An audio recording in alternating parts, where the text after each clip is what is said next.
আছে গ্রামে থাকার, আমার ক্ষমতা নাই। আমি কি করতে পারি? আপনি আর কি করবেন? আপনারা দুই পরিবার হইল বাঘ আর সিংহ, আর মাঝখান দিয়া আমাকে কুত্তা বিলাইয়ের মতো জীবন যায়। মন্টু, এই মিয়া বাড়ি কিন্তু তার পোলারও হারাইছে। তুমি মনে হয় কথাটা ভুইলা গেছো। মনা ভাইয়ের প্রতিশোধ নেওয়ার লেগেই তো এত কিছু, নইলে আমার আর কি। সামান্য মেম্বার হওয়ার লেগে কি কেউ নিজের জীবন বাজি রাখে? আমি বুঝবার পারছি তোমার মনের দুঃখ। আমি তাহলে গেলাম নিয়ে আসা। দাঁড়াও চেয়ারম্যান। চেয়ারম্যান না, সাবেক মেম্বার।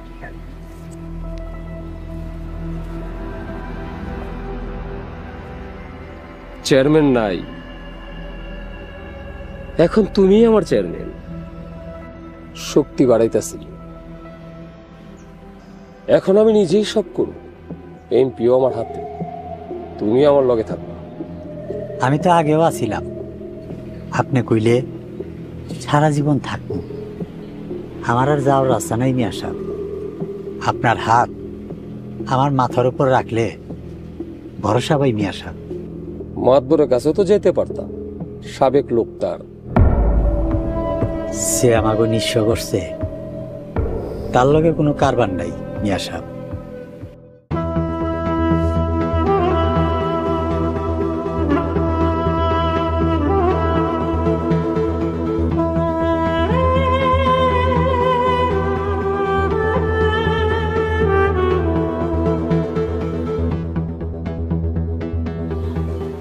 মাতবর সাহেবা, আরে নুপুর, কেমন আছিস তুই? মাতবর সাহেবা, নদী আপা। কি হয়েছে নদীর? নদী আপা তো বাড়িতে ফিরে নাই। কই গেছিল নদী? শান্ত লগে দেখা করতে গেছিল, কিন্তু পরে আর বাড়িতে ফিরে নাই। শান্ত নদীর যে জায়গায় নিয়ে গেছে, সেই জায়গা কি তুই চিনোস? হ্যাঁ আমি চিনি, ওইখানে গেছিলাম, কিন্তু নদী আপারে পাই নাই। আমার বিশ্বাস নদীর কিছুই হয় নাই। আমার খুব ডর করতেছে। ডর নাই, তুই আমার লগেই থাক।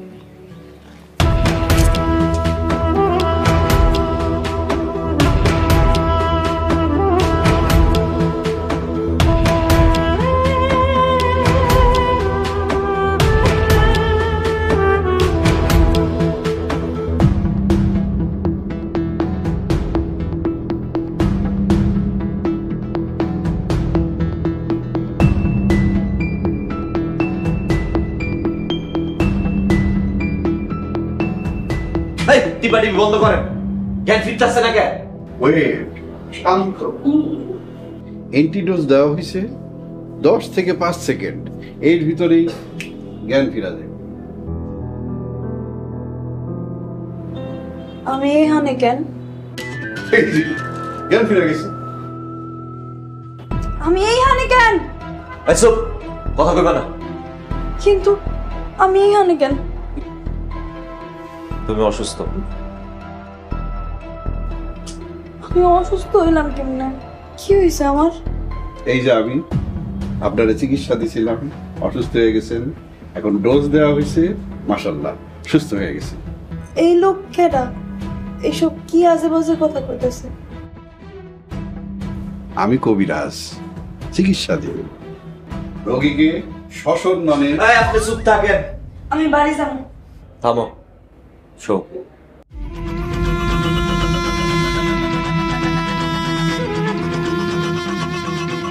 বাড়িতে তো যাই ভাই, আমি তোমার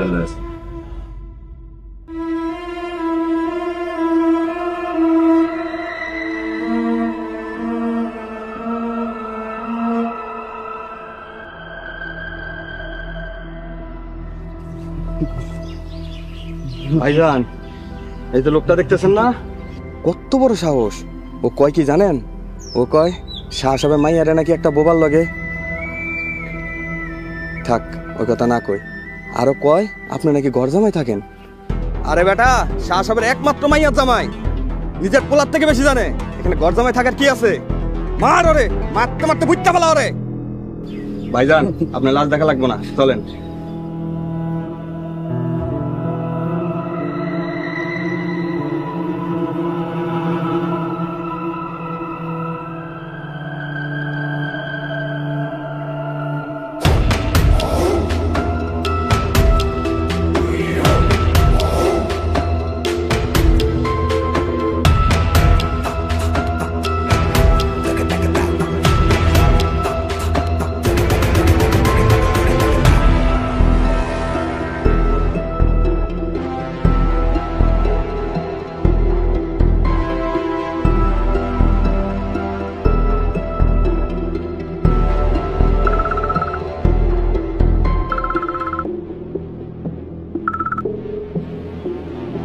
বলেন এমপি সাহেব। মিয়া সাহেব, কিছুই তো জানাইলেন না। কি আর জানাও, সবকিছু ঠিকঠাকই আছে। আমাকে বাঁচাইছেও, কিন্তু শেষমেশ মাগুর মাছের মতো পিছলায় গেছে। আপনার কবিরাজ যদি সময় মতো মেশিন ফুটাইতো তাইলেই কাজে হয়ে যেত। বলেন কি, তার হাত থেকে তো পিছলানের কথা না। পিছলাইছে তো। সমস্যা নাই, দেখবেন একে একে সবগুলারই সাইজ করব। আমি আছি আপনার সাথে। আনন্দপুর আপনার। রাখলাম মিয়া সাহেব।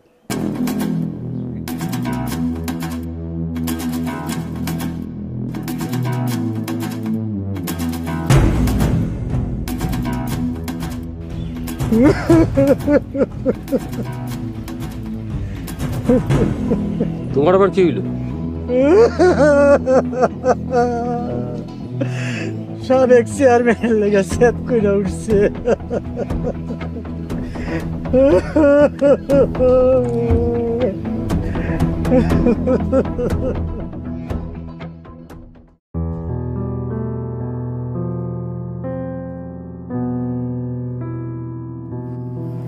হাসপাতালে আসছিলি? হাসপাতালে আসছিলি কেন? অসুস্থ হয়ে গেছিলাম মাতবর সাহেবা।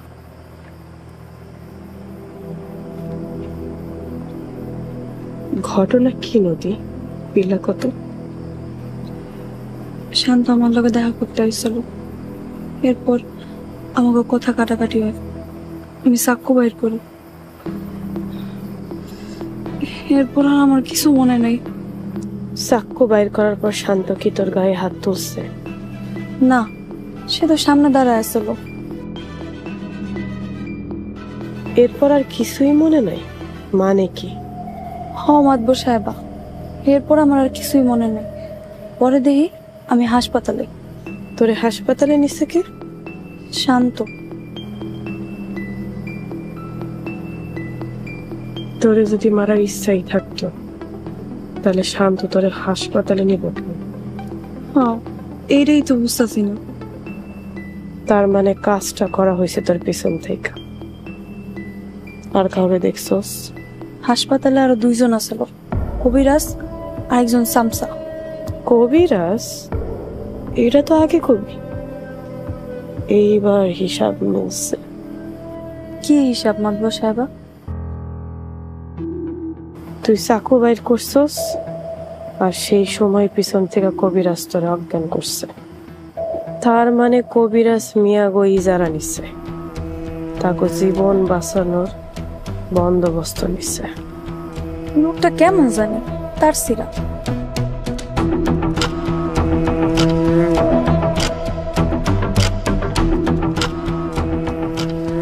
তার সিরানা রে, তার মেলা মজবুত।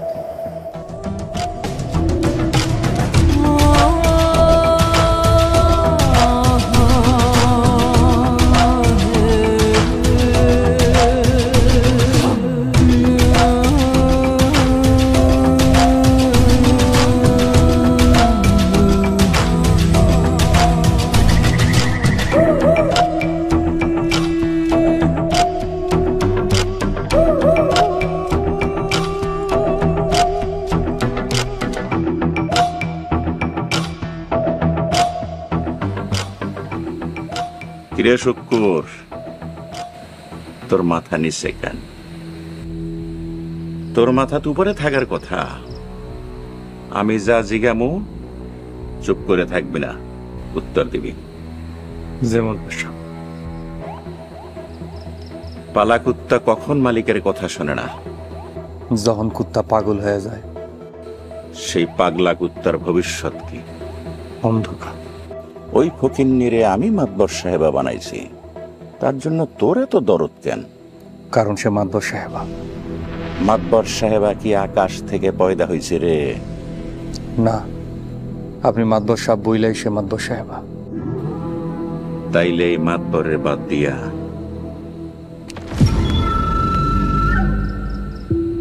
তোর এত দরদ আসে কোন জায়গা থেকে? আমার জানা মতে আমি একটাই ভুল করছি মাতবর সাহেব। আপনি চাইলে সেই ভুলের শাস্তি আমার দিতে পারেন। দলিল লেখক ভ্যান্ডারে তো খাইয়ে দিছি, কিন্তু ওই ফকিন্নির দিকে চাইয়া কিচ্ছু কই নাই। কিন্তু আইজ আর পারলাম না। আইজ এক এক কইরা সব আমার বিরুদ্ধে চলে দিতেছে। ওই ফকিন্নির প্রতিশোধ নেওয়ার লাইগা এই মাতবরের ইতিহাস ঐতিহ্য সব নষ্ট হওয়ার পথে। আপনি আমার একদিন কইছিলেন মাতবর সাহেব, আমার আপনি পোলার মতো জানেন। সেই দাবি নিয়েই কইতাছি।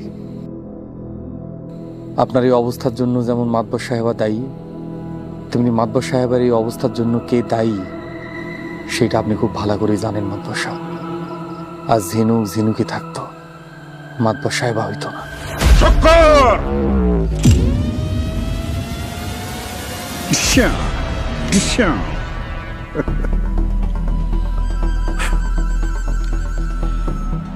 মেশিন, এই মেশিন দিয়া চিকিৎসা কইরা কোনো মজা নাই মিয়া সাহেব।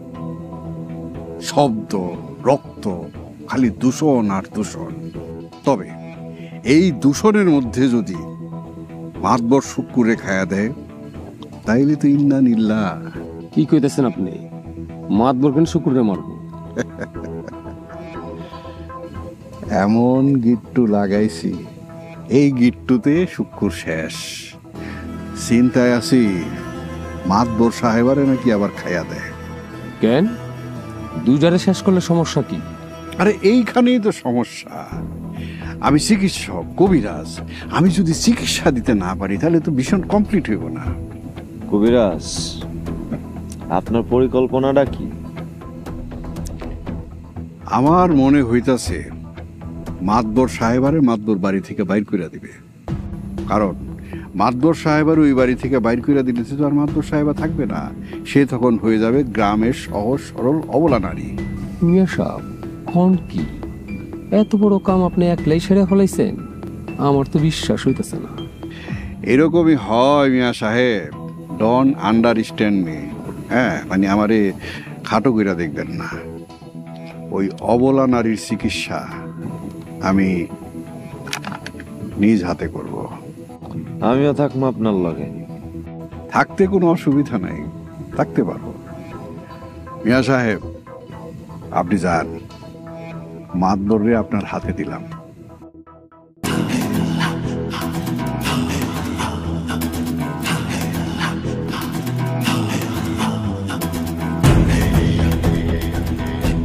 মোনা,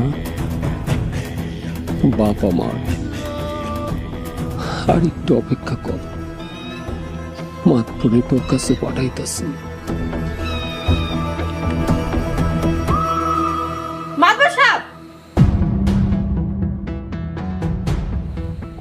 এই তো আইয়া পড়ছে। প্রেমিকরে বাঁচানোর লাইগা প্রেমিকা সময় মতো হাজির। মাতবর সাহেব, আপনি কি কইতাছেন? আপনার কি মাথা ঠিক আছে? ফকিন্নি হইতাছে রাস্তার কুত্তা, কুত্তার পেটে ঘিস হয় না। আরে আমার তো ধারণাই আসছিল না যে মাতবর সাহেবা হওয়ার মতো কোনো যোগ্যতা তোর মতো ছোট লোকের নাই। আমি যদি কোনো অপরাধ করে থাকি তাহলে আমারে শাস্তি দেন। শুক্রের কোনো দোষ নাই। তবু কারোই কোনো দোষ নাই। আরে দোষ করছি তো আমি, অপরাধের শাস্তি তো আমারই হওয়া উচিত। শুক্রের ছেড়ে দেন। শুক্রের কি দোষ? মনে হয় এখনো বুঝোস নাই। ও এদিকে আয়।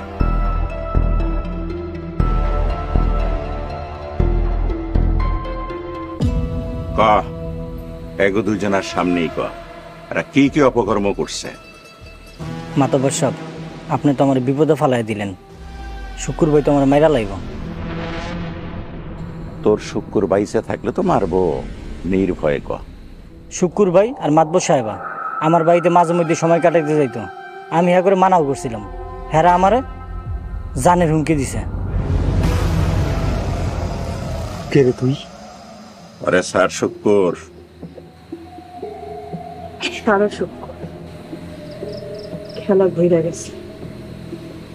তোমার মাতবর এখন কারো কথা বলবে না। তুমি মাতবর তবে রক্ষার দিকে নজর দাও। আরে রাখ তোর রক্ষা।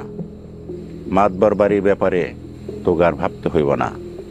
তোরা এই মুহূর্তে এই মাতবর বাড়ি থেকে বিদায় হ, নইলে দুইটা রে একসাথে আসমানে পাঠিয়ে দেব। যাইতেছি মাতবর সাহেব। এতদিনের সম্পর্কের অবিশ্বাস কইরা আপনি একটা অন্য মানুষের কথা বিশ্বাস করছেন। আপনি অনেক ভুল করতেছেন মাতবর সাহেব, সব দিক খেয়াল রাখেন। যত বড় মুখ না তত বড় কথা। মাতবর সাহেব, আমি আর মাতবর সাহেব নই। কি করছে তুই? আপনার কন্যা সঠিক কথা বলেছে জননী, উনি আর এখন মাতবর সাহেব আপনার। পরবর্তী পর্ব আসছে খুব শীঘ্রই। নিজের হাতে মাতবর রে মারু, একটু তো কাপাকাপি করতেই আছে। নসর কি পারে না না পারে এটা আমার থেকে ভালো তুমি জানো না আব্বা। আমি নিজেই যাব মহারানীর সাথে সাক্ষাৎ করিতে। মাতবর আমার উপর কিভাবে প্রতিশোধ নেয় এখন সেইটাই দেখার বিষয়।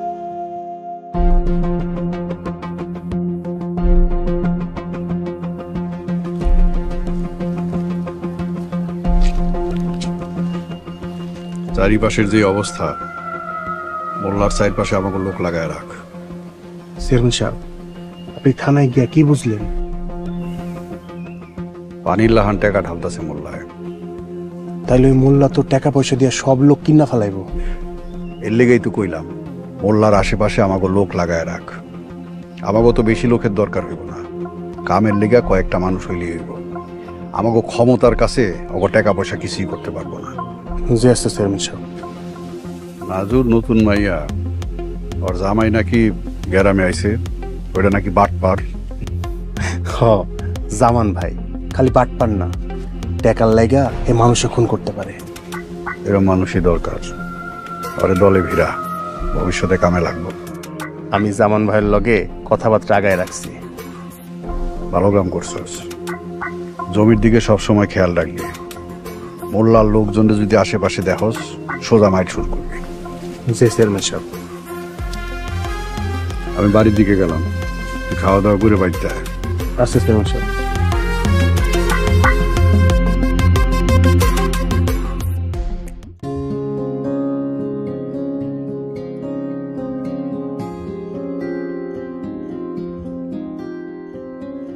সবাই মিলা একলগে খাওয়ার যে আনন্দ, একলা খাইয়া সেই মজাটা পাই না।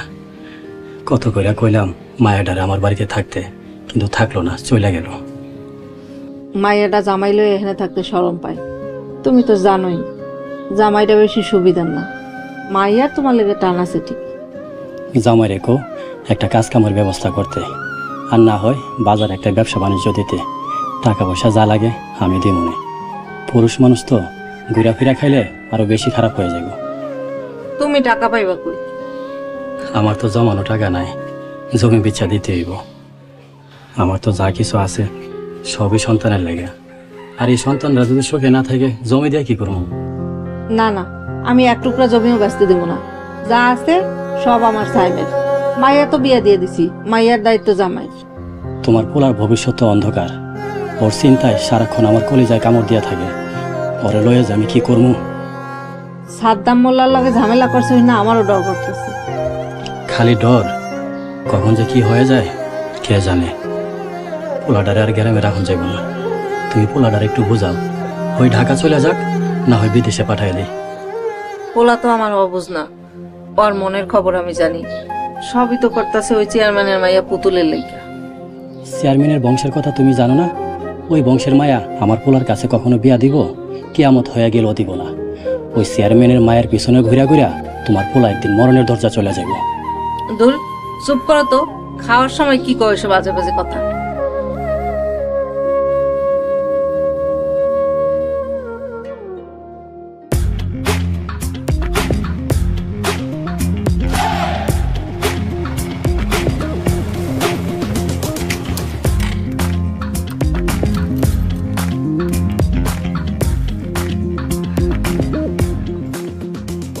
শোনো, বাড়ির অবস্থা বেশি একটা সুবিধার না, যে কোনো সময় যে কোনো কিছু হয়ে যাইতে পারে। তোমারে যেমনি যেমনি কইছি তুমি অমনি অমনি করবা। কিন্তু সাদ্দাম মোল্লাটার কি করবো কত, কোন খারাপিতে চড়াইতাম। এই মোল্লা বংশের লগে আমাকে খুনের ইতিহাস 3 বছর ধইরা, দুই একটা খুন খারাপি তো সামনেও হইব। তোমারে পাওয়ার আগেই না আমার আবার ফাঁসির দড়িতে চুলা লাগে, বুঝতেছি না। তোমারে ফাঁসায় যারা খুন করাইবো তারাই তোমারে ফাঁসি দড়ি থেকে রক্ষা করব। তাছাড়া আমি তো আছি। তুমি কি করবা? যারে ভালোবাসি তারে তো মরতে দিমু।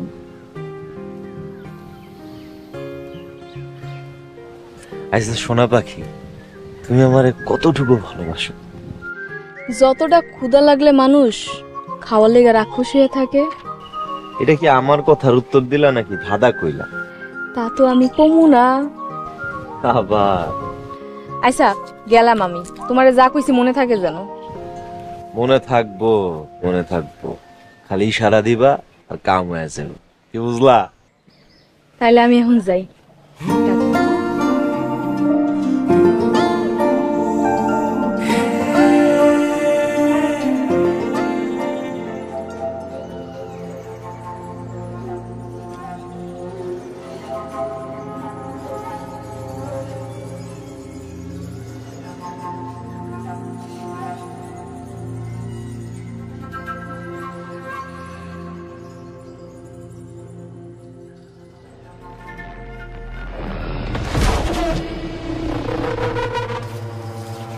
জামান ভাই ডরাইছেন নাকি?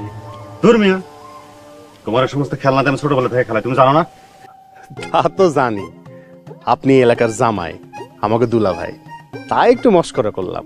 দূর মিয়া, তুমি এত রাতে ডাকছো আমার লগে মস্করি করার লেগে না?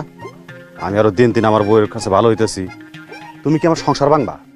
কি খন জামান ভাই, আমি আপনার সংসার ভাঙবো কেন? এই সংসারের লাইগা আপনি আমাকে গ্রামে আইছেন।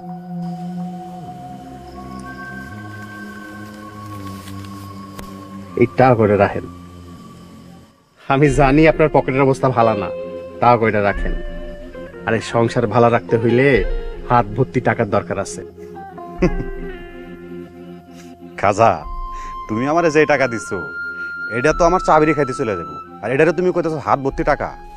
লাখ টাকার একটা কাম আছে, কইরা দেন। কি কাম? ওই সমস্ত খারাপ কাজ কিন্তু আমি ছেড়ে দিছি। তেমন কোনো কাম না, খালি একজনের গায়েব করা লাগবে। কি খুন? না না, খুন না, খালি গ্রাম থেকে গায়েব করলেই হইব। দূর মিয়া, তুমি কেমন লাগে ফেজলামি করো? একজনের গায়েব করে দিতে পারছো, ছোট কাজ, তো আবার 1 লাখ টাকা। একটু ঝামেলা আছে, তাছাড়া আর কিছু না।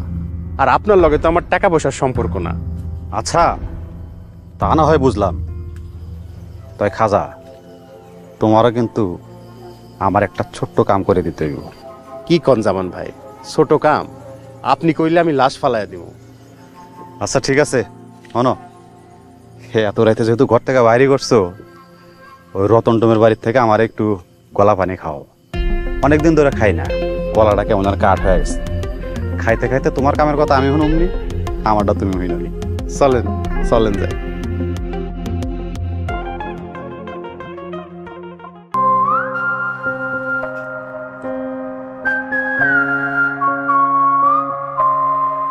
মিজান,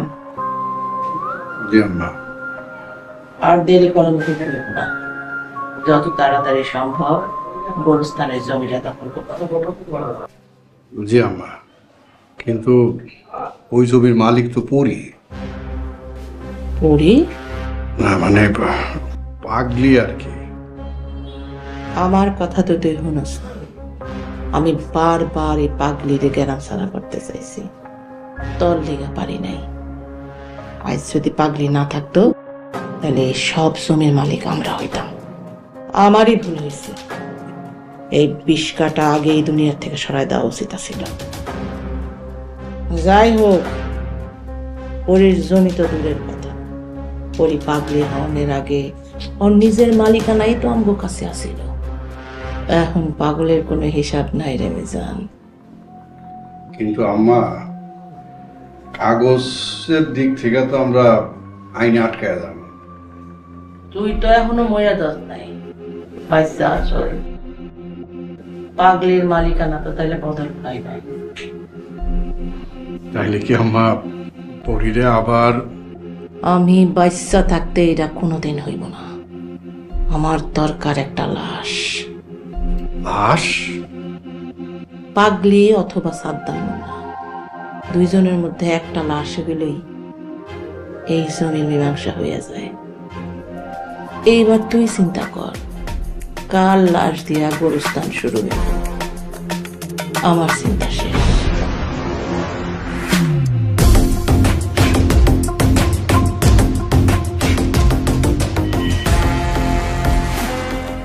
নগদ পেমেন্টে 500 টাকা পর্যন্ত ক্যাশব্যাক আর লেনদেনে প্রতিদিন ডিপ ফ্রিজ এবং ঘন্টায় ঘন্টায় এসি টিভি সহ দারুণ সব গিফট। আমি কখনো কারো কাছে যাই না, মানুষ আমার কাছে আসে। শুধু পরীর জন্য তোমার বাড়িতে রয়েছে। আমার মা ছাড়া আমার জীবনে আর কোনো দরকার নেই, এর লেগে আমার কারো কাছে যাওয়ার দরকারও পড়ে না। আমরা তো ভাবছিলাম পরী আর বাইচার নাই, তন্ন তন্ন করে খুঁজছিলাম। আর আমি খুঁজতে আমার মারে পাইছি। পরী আমার বড় চাচার মাইয়া, সেই হিসাবে তুমি আমার ভাগিনা। তুমি যেমন পরীরে মায়ের মতো আদর দিচ্ছ, ভালোবাসা দিচ্ছ, আমিও তোমার ভাগনা হিসাবে আদর করবো। তুমি পরীরে নিয়ে আমাকে বাড়িতে চলো। আমাদের যা সম্পত্তি আছে তোমার আর কিছু কইরা খাইতে হইব না। না মামা, আমার মাফ করবেন। আমি আমার পরিশ্রম দিয়ে আমার মারে সুখে রাখার চেষ্টা করব। কিন্তু বাবা, এই গ্রামে আমাকে অনেক শত্রু আছে, পরীরও আছে। তুমি কি পরীরে বাঁচাতে পারবা? আপনি চিন্তা করেন না মামা, আমার গায়ে এক ফোঁটা রক্ত থাকতে আমার মায়ের কোনো ক্ষতি হইব না, আপনি নিশ্চিত থাকেন। অবিয়াস দাঁড়াইছে রে, এই শয়তানটা আমার বাড়িতে ঢুকতেছিস কেন? হ্যাঁ, আপনি আমার আইন মানেন। আমি চাই না আমার মায়ের অতিথির কোনো কষ্ট আমার মার চারপাশে থাকুক। ঠিক আছে বাবা।